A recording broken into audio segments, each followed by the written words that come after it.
All right, guys, today we're going to be talking about triangles and really just introducing triangles.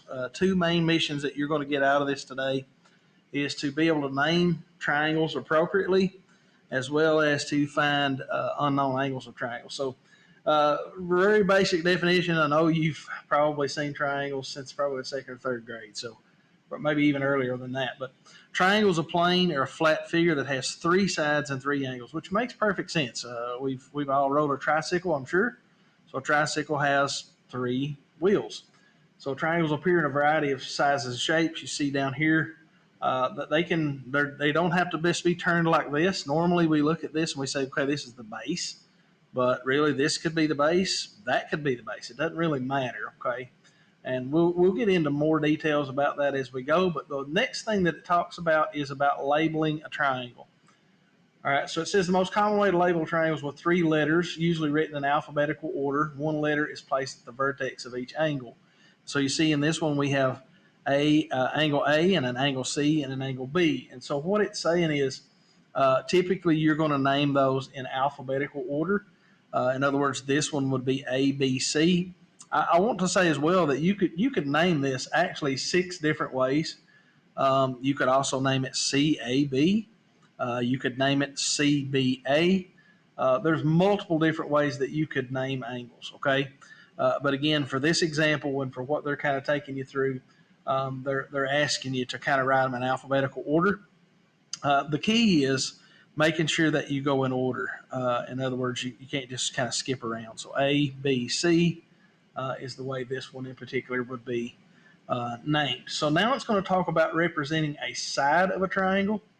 And so the side of a triangle, it says, is represented by the two letters at the ends of that side. So if we're talking about individual angles, let me go back to this real quick. If we're talking about individual angles of a triangle, then it would just be one value. In other words, this could be angle A, this could be angle B, this could be angle C.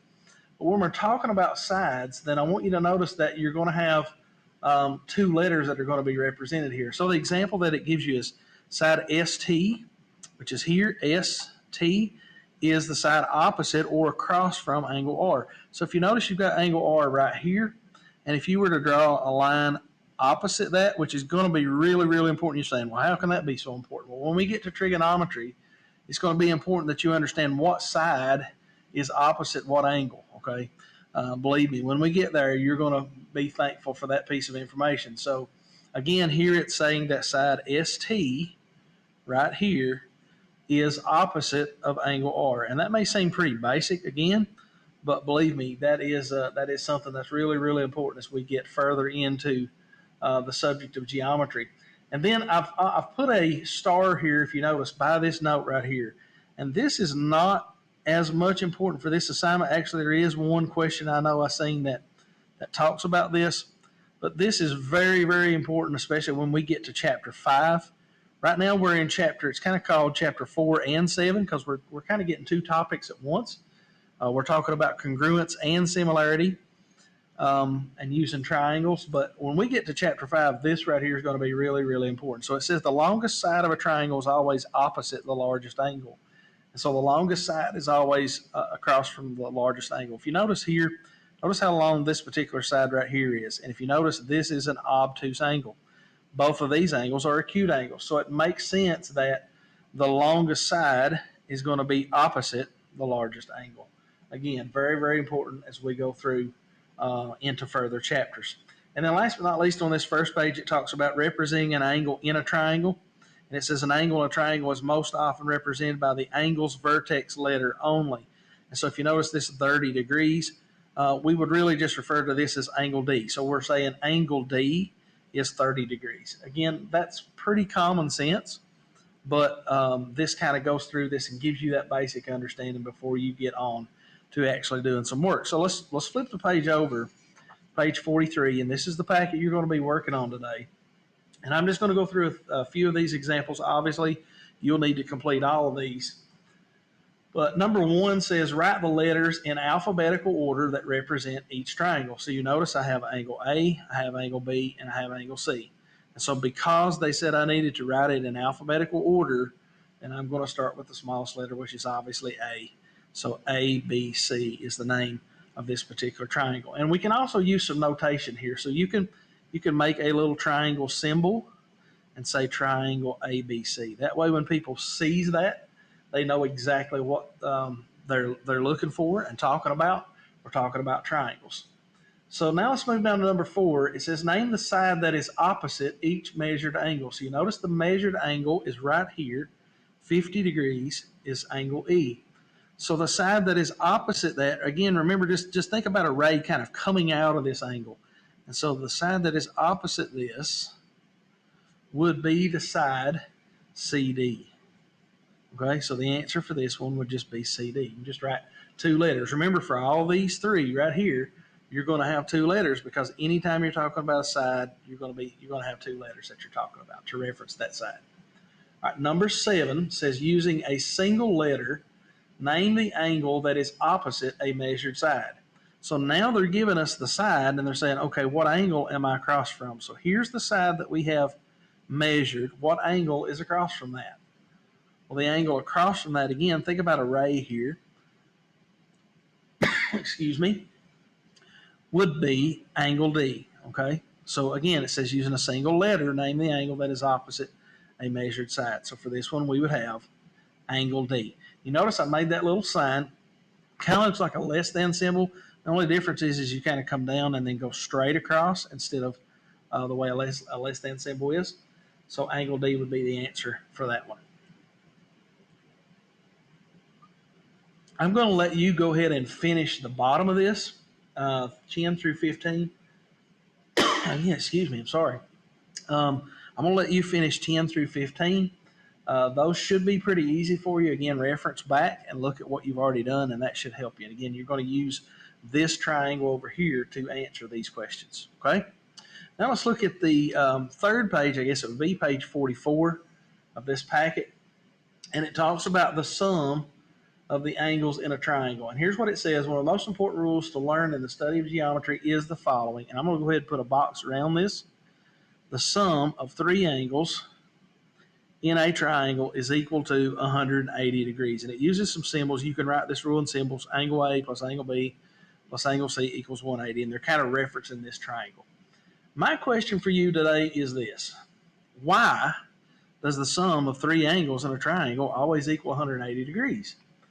And probably some of you would say, well, I've been taught that all my life, or maybe it was this teacher or that teacher that told me that, so that's why I just remember it. But I want to take the time today to kind of show you why that is the case. And this kind of tries to tell you that, but it doesn't really do a good job, I don't think. So I'm going to walk through something with you real quick, and it goes back to what we learned in chapter 3. You're thinking, oh, no, I don't want to see those parallel lines again. Well, what we're going to talk about is basically, when you talk about triangles, you're really dealing with some parallel lines. It's really all you're dealing with. You say, I don't see a triangle. Well, watch what we do here. I'm going to go ahead and make a transversal right here. Okay, and I'm going to say that this is angle X right here. Now, if that is angle X, and these are truly parallel lines, as a matter of fact, I'm going to put some little markings on here that would indicate that these are parallel lines. And so we've got 2 parallel lines, and I have a transversal that goes across. If that is really true, if this value right here is X degrees, I don't really know what it is, but I know it's X, then I can also conclusively say that this also has to be X degrees, right? Because alternate interior angles are congruent. We figured that out last chapter.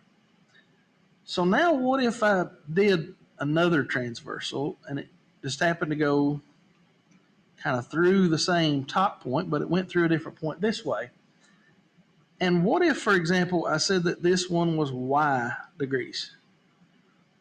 Well, again, I don't really know what Y degrees is, but I know that I have 2 parallel lines. I know that I have a transversal. So if this angle right here is Y degrees, I can also conclusively say that this is Y degrees, because, again, alternate interior angles are congruent. Now let's just say, for example, let's just call this angle in between here that we don't really know. We'll call it angle Z. Okay? So if you notice, I have created a triangle right here that has 3 different angles in it that are just happen to be X, Y, and Z. But what I want you to really focus on is these three angles up here, because you also notice that I have here X, Y, and Z. We say, why is that important? Well, remember, these are parallel lines. So this is a straight angle. And you remember, if you're looking at straight angles, if I looked at the sum of all of these, if I'm talking about a truly straight angle, then I know that straight angles have to equal 180 degrees. Well, let's think about what that means then. What we're really saying is that this angle, angle X, plus this angle, angle Y, plus this angle, angle Z, has to equal 180 degrees because it's a straight angle. Well, think about what we just did. We said that X plus Y plus Z equals 180 degrees.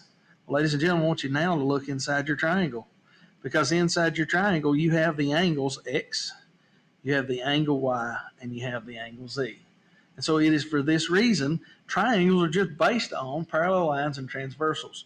And so that is why that the angles inside of a triangle add up to 180 degrees. Many of you may be saying, so what? Well, again, just humor me for a little bit, because this is the reason why. If anybody were to ask you, why does the angles inside of an angle triangle equal 180 degrees? Well, here's the proof, so to speak. So now let's go over here and let's actually look at some problems. Matter of fact, I want to just go ahead and flip over to the back side of this. So page number 45. And I want to work on number 1. And so here's what we know about triangles. Again, we know that triangles have to equal up to 180 degrees. And so this particular triangle right here, if I take the three angles inside, it would have to equal 180 degrees. Well, there's a very easy way to do this. Probably the easiest way to do this is just take 180 degrees minus 50 minus 78. Okay? If we do 180 minus 50 minus 78, and we could just do that in the calculator or anything else, then we would find out that this little angle down inside here is actually 52 degrees. Okay? So that's what we would write right here, 52 degrees. All right, so let's move down to number 7 real quick. Really, really easy. Again, you could also, if your mind maybe takes you a different way, you could add these two up and then subtract it from 180. You'd end up with exactly the same thing. So in other words, if you took 50 plus 78, that equals 128, and then you subtract that from 180, and you're still going to end up with 52 degrees. So either way that your mind kind of tells you to go with that is fine. All right, number 7. If you look at number 7, it only gives us one angle. Oh no, this is a problem, right? Because I know that to find this one, this measure here that I don't really know, I'm going to have at least two other ones. Well, we also see this box right here, right? So we know that this is also a right triangle, which we are going to spend a lot of time on. But this particular angle here, because it has this box, we know that it is 90 degrees. And so again, I know that these other two angles, because it has to add up to 180 degrees, I know that these other two angles have to make up the other part of that 90 degrees, right? I could use the same strategy again. So in other words, I'm going to do it in 2 steps this time. 180 minus 90 equals 90. And now I could take 90 minus 59 if you wanted to do that in 2 steps. And now I could say 90 minus 59 equals 31. So that means that this angle right here has to be 31 degrees. Again, you've got a couple more questions down. Well, you've got several more questions that you'll need to finish. All these other ones, as well as 10 through 12. Again, it's not going to take you a whole lot of time to do that, I don't think. And then last but certainly not least, you have this page, which is more like an applying your skills page. Page 46 and 47 both kind of ask you to try some different things here. There's only 8 problems here, so I don't think that this is going to be too much to put a strain on you. But again, they're just asking for the unknown measures. So hopefully this has been helpful. Again, a lot of this should have already been reviewed.